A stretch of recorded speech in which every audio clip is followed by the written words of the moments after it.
विरुद्ध आवाज। महामानव भारतरत्न डॉक्टर बाबासाहेब आंबेडकर यांची 134वी जयंतीनिमित्त नवापूर येथे दिनांक 1 एप्रिल 2025 मंगळवार रोजी सायंकाळी 7 वाजता सरदार चौक परिसरात भव्य दिव्य भीमगीतांचा कार्यक्रम आयोजित करण्यात आला होता। नवापूर शहरातील मागासवर्गीय समाजाचे प्रखरपणे नेतृत्व करणारे तसेच सर्व जाती धर्माचे लोकांशी मनमिळावू स्वभाव असलेल्या स्वर्गीय मनुभाऊ बिराडे यांच्या चिरंजीव विक्की मनुभाऊ बिराडे, राष्ट्रवादी काँग्रेस पार्टीचे युवक उपजिल्हाध्यक्ष नंदुरबार शरद पवार गट यांनी कार्यक्रमाचे आयोजन केले होते। सर्वात प्रथम भगवान गौतम बुद्ध डॉक्टर बाबासाहेब आंबेडकर यांच्या प्रतिमेस पुष्पहार अर्पण व दीप प्रज्वलन करून भीमगीतांचा कार्यक्रमास सुरुवात करण्यात आली होती। प्रसिद्ध टीव्ही स्टार गायिका आयुष्यमती कडूबाई खरात प्रमुख उपस्थितीत कार्यक्रम संपन्न झाला। भीमगीतांचा कार्यक्रम प्रसंगी उपस्थित प्रमुख पाहुणे सोनवणे सुरत, जितूभाऊ शिरसाट धुळे, अनिल बागले सुरत, कुणाल सोनवणे सुरत, सुनील वानखेडे शिरपूर, दीपक बागले नंदुरबार, किरण ढिवरे धुळे, राजभाई बागले सुरत, रमजान मंसुरी सुरत, सूर्या सोनवणे सुरत, कल्पेश पटाईत धुळे यांना विक्की बिराडे, ललित बिराडे, आकाश बेडसे, अतुल पगार यांनी पुष्पगुच्छ देऊन सन्मान करण्यात आला। भीमगीतांच्या कार्यक्रमाप्रसंगी नवापूर शहरातील राजकीय, शासकीय, शैक्षणिक, सामाजिक क्षेत्रातील आणि सर्व जाती धर्माचे मित्रगण तसेच समस्त भीम अनुयायी महिला, पुरुष, मुलं, मुली हजारोंच्या संख्येत उपस्थित होते। पोलीस निरीक्षक शिवाजी बुधवंत यांच्या नेतृत्वाखाली चोख पोलीस बंदोबस्त देखील होता। कार्यक्रम यशस्वीतेसाठी डॉक्टर बाबासाहेब आंबेडकर चौक परिसरातील भीम अनुयायांनी परिश्रम घेतले। बौद्धचारी दिलीप ढिवरे बुद्ध वंदना यांनी केली तर आभार विक्की बिराडे यांनी मानले। न्याय अन्याय न्यूज संपादक विजय तिजवीज, नवापूर।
हम्पी संगा शरणं गच्छामि पाणातिपाता वेरमणि सिक्खापदं समादियामि अदिन्नदानो वेरमणि सिक्खापदं समादियामि कामेषु मिथ्याचारा वेरमणि सिक्खापदं समादियामि मुसावादा वेरमणि सिक्खापदं समादियामि सूरावेरयमच्च पमादखाना वेरमणि सिक्खापदं समादियामि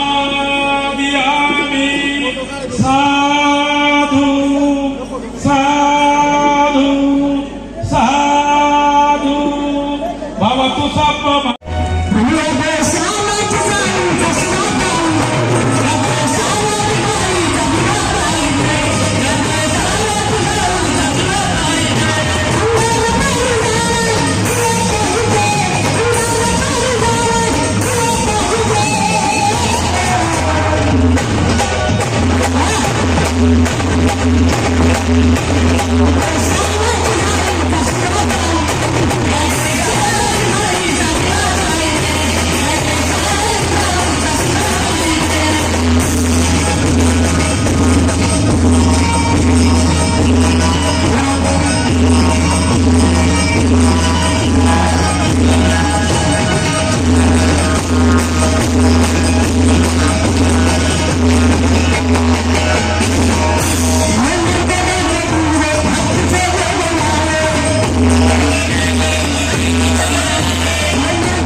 एतेन सच्चवाज्येन होतु मे जय मंगलम् नत्थि मे शरणं अय्यं धम्मो मे शरणं वरम् एतेन सच्चवाज्येन नत्थि मे शरणं अय्यं संघो मे शरणं वरम् एतेन सच्चवाज्येन होतु मे जय मंगलम् साधु साधु साधु सर्वांचं मंगल हो सर्वांचं कल्याण हो. माझे गुरु माझे प्रेरणास्थान माफ करा माझा गाणं खराब आहे. माझे प्रेरणास्थान कोणत्यावेळेस मनोमय वनाचे फिराले आज त्यांच्या प्रेरणेने भारतरत्न डॉक्टर बाबासाहेब आंबेडकर यांची 134वी जयंती निमित्त आयुष्यामध्ये कडुबे घरात त्यांचा मी भीमगीतांचा संपूर्ण समाजाच्या वतीने हा कार्यक्रम बनवला होता आणि त्याला संपूर्ण समाजाने संपूर्ण नवापूर नगरीतल्या लोकांनी मला जो साथ दिला जो सहकार दिला त्याचा मी सदैव तुमच्या ऋणी राहील. आलेल्या पाहुण्यांचे मी मनापासून आभार व्यक्त करतो. जय भीम जय भारत जय संविधान.